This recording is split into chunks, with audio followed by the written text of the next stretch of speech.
How to stop letting your brain cry in the club every time something mildly inconvenient happens. Your brain doesn't want to heal. It wants to slam a door and write a poem. Let's get one thing straight. You're not emotionally unstable. You're just a highly evolved mammal with a 16th century drama queen living in your nervous system. One wrong look from your boss. Meltdown. Your friend took too long to reply. Betrayal. You spilled coffee. Existential despair, and a spontaneous Spotify playlist titled Songs to Feel Like the Main Character While Falling Apart.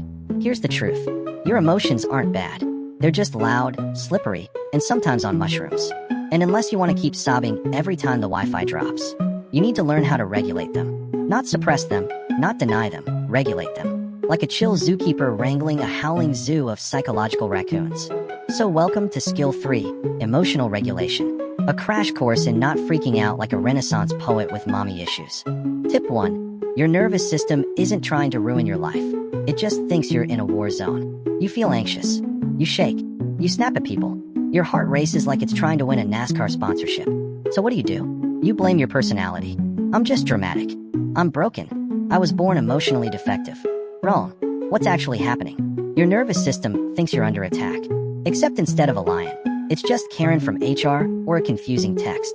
This is called a fight or flight response. And it's literally your brain's medieval burglar alarm going off because it heard a weird noise. Solution? Regulate your body first. Not your thoughts. Not your feelings. Your body. Try this. Exhale longer than you inhale. Splash cold water on your face. Go full gremlin and scream into a towel. Walk like you're storming out of a meeting. Once your body calms down, your brain follows like a confused duckling. Because half the time you think you're losing it. You're just a stressed out animal in a meat suit. Tip 2. Suppressing emotions doesn't make you strong. It makes you a leaking emotional piñata. Ah yes, the classic emotional coping strategy. Just bottle it up. Stay calm. Be mature. Cry into your sleeve like a Victorian widow, if necessary. Here's the thing. Bottling emotions doesn't make them disappear. It just turns them into uninvited panic attacks at the grocery store. Emotions are physical. They don't live in your mind. They live in your lungs, muscles, jaw, stomach, fists. And when you suppress them, you turn into a passive-aggressive pressure cooker with chronic back pain. Solution? Feel the feeling without feeding the drama.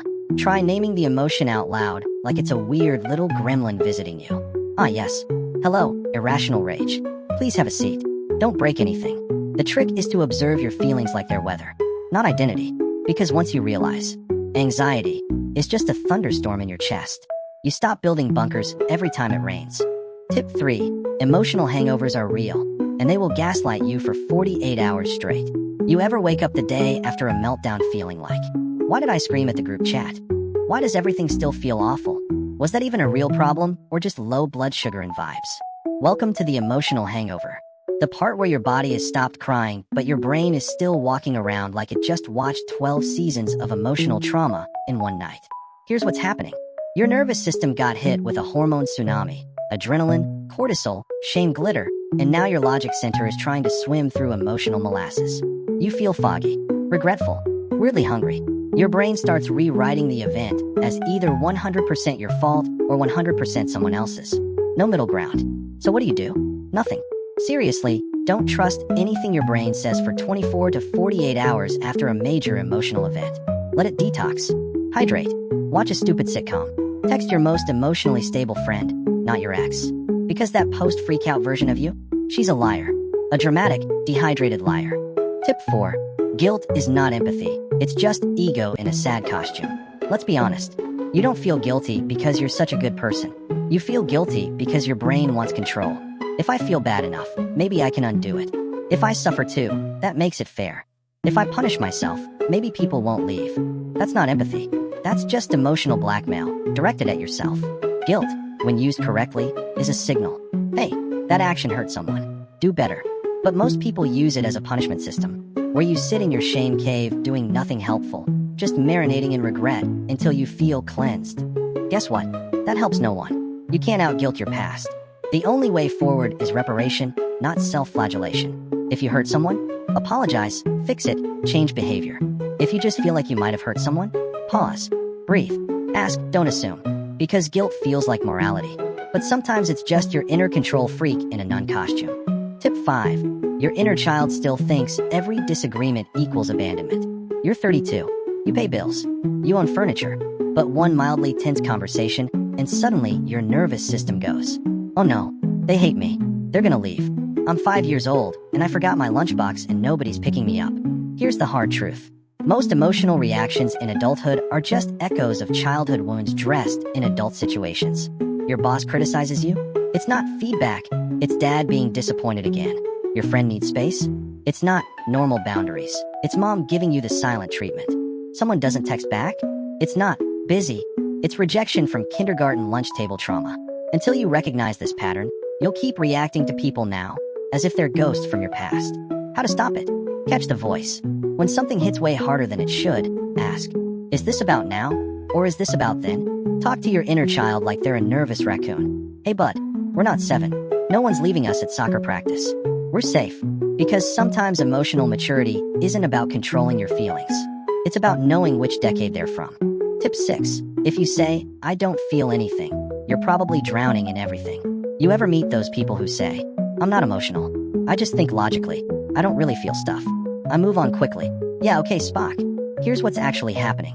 You've emotionally flatlined not because you're above feelings, but because your nervous system said, "Too much. Shut it down." It's called emotional numbing, and it usually happens when you've been overwhelmed too many times. You weren't allowed to express feelings growing up, or life just started feeling like a never-ending group project you can't escape. But here's the messed up part. Even if you don't feel the emotions, they're still running the show. They leak out as passive aggression, physical symptoms, random crying during TikToks about abandoned animals. Solution? Don't force yourself to feel everything at once. Start small. Check in daily. What do I feel right now? Where is it in my body? Is it anger? Or am I just hungry and disappointed in humanity again? Because emotional numbness isn't peace. It's just emotional constipation. And eventually, it's gonna explode. Tip 7. Logic-only people are just emotional wrecks in khakis. You ever meet someone who proudly says, "I make all my decisions based on logic. Feelings are irrational. I don't let emotions affect me." Cool. You just described a repressed panic attack in human form. Newsflash. Emotions are data. They tell you what matters. They tell you what's safe. They scream at you when something's off. If you ignore them, you don't become a logic machine. You become emotionally blind, making decisions based on incomplete inputs and pretending that means rational. You'll logically stay in jobs you hate, logically marry people you don't love, and logically convince yourself that burnout is just ambition with better branding. Here's a better idea. Use emotion and logic like two weird coworkers. Emotion says, "This feels wrong." Logic says, "Okay, why? Let's break it down." They fight. They scream. They throw chairs. And somewhere in the chaos, you make an actually good decision. Because emotion without logic is chaos. But logic without emotion, that's just emotional denial in a blazer. Underscore.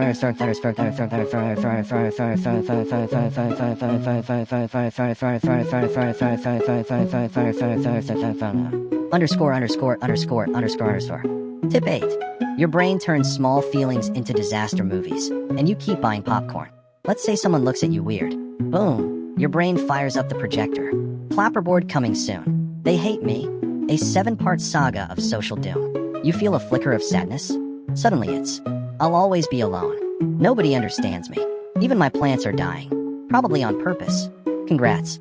You've just witnessed emotional catastrophizing. A very dramatic, very unnecessary survival response where your brain takes one emotion and turns it into an apocalypse trailer. Why? Because your brain doesn't like ambiguity. So instead of sitting in mild discomfort, it invents a catastrophe so it can prepare for battle or run away. Solution?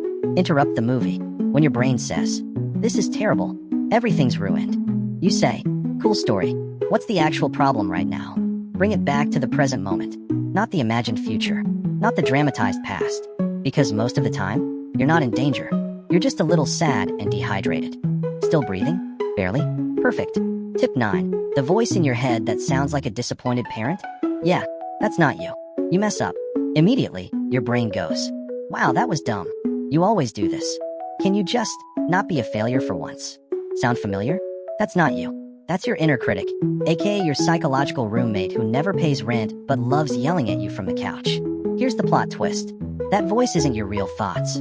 It's internalized shame dressed in your own voice. It could be your parents, a coach, a mean teacher, or society just dumping garbage in your head since you were 6. And now it's your default narrator. dragging you every time you try, fail, rest, or breathe too loudly. So what do? Call it out. Name it. Make it ridiculous. Give it a voice like a cranky parrot with a superiority complex. Oh look, Brenda's back. She thinks I'm trash because I forgot to reply to an email in 3 seconds. Once you make it separate, you stop confusing it with truth. Because your inner critic isn't a wise mentor. It's a bitter troll in your head with bad Wi-Fi and unresolved trauma. Skull and Crossbones Tip 10. Healing isn't magical. It's just repeating tiny boring things until they start working. You want to be emotionally healed. You think one retreat, one TED Talk, or one night crying on the bathroom floor while texting your ex is going to do it. Nope. Healing is dumb, unsexy, boring, and slow as hell. It looks like drinking water even when you don't feel like it. Journaling when you'd rather binge a conspiracy doc. Saying, I feel hurt, instead of rage tweeting. Sleeping instead of revenge scrolling. It's not this dramatic phoenix moment where you rise from the ashes. It's brushing your emotional teeth every day, even when you'd rather rot. You won't get a medal. You won't feel instantly better. But one day, you'll notice. I didn't spiral today. I set a boundary and didn't cry after. I let myself rest and didn't hate it. And that's healing. Not glamorous. Not perfect, but real. Tip 10. Healing isn't magical. It's just repeating tiny boring things until they start working. You want to be emotionally healed. You think one retreat, one TED Talk, or one night crying on the bathroom floor while texting your ex is going to do it. Nope. Healing is dumb, unsexy, boring, and slow as hell. It looks like drinking water even when you don't feel like it. Journaling when you'd rather binge a conspiracy doc. Saying, I feel hurt, instead of rage tweeting. Sleeping instead of revenge scrolling. It's not this dramatic phoenix moment where you rise from the ashes. It's brushing your emotional teeth every day, even when you'd rather rot. You won't get a medal. You won't feel instantly better. But one day, you'll notice. I didn't spiral today. I set a boundary and didn't cry after. I let myself rest and didn't hate it. And that's healing. Not glamorous. Not perfect, but real.